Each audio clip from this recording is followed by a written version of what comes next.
À la fin de la guerre de sécession, tout près de la ligne de front dans le sud des États-Unis, 4 fillettes, 2 femmes et une adolescente sont cloîtrées dans une vaste demeure. Leur quotidien est bouleversé lorsqu'elles recueillent chez elles un soldat blessé du camp adverse. You're a most unwelcome visitor, and we do not propose to entertain you. You'll find them easily amused.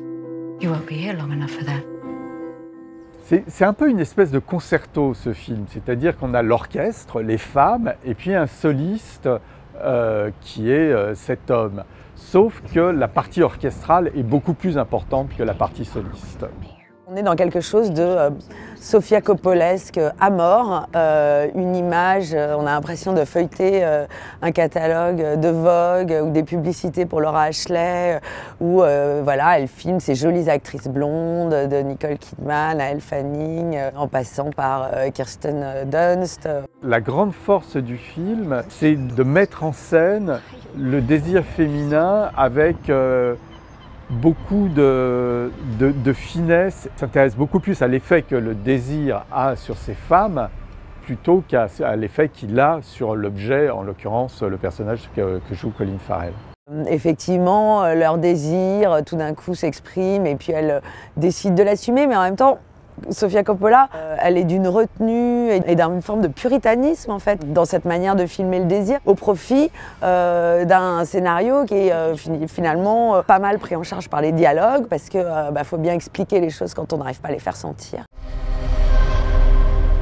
It seems the enemy is not what we believe. I hope you like apple pie.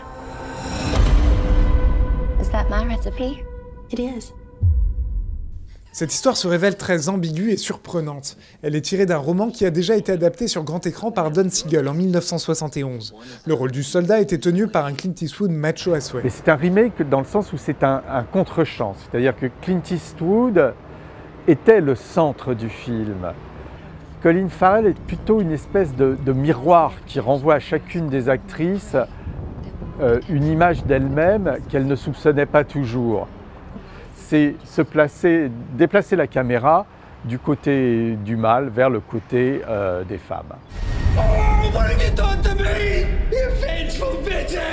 Alors c'est la même histoire, hein, on retrouve les mêmes scènes, pas toutes, hein, il y en a pas mal qu'elle a coupées, d'ailleurs celles qu'elle coupe sont justement toujours les plus dérangeantes, où on est à la limite du viol, de la pédophilie, de toutes ces choses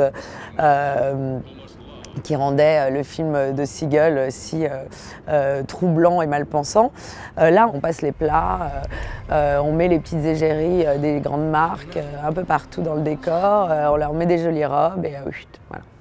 Les Proies est le deuxième film de Sofia Coppola en lice pour la Palme d'Or. Avec ce long métrage en costume très sophistiqué, peut-être cherche-t-elle une forme de revanche. Exactement 10 ans plus tôt, la mise en scène très pop de Marie-Antoinette avait été copieusement sifflée. He seems to be a sensitive person. Does he?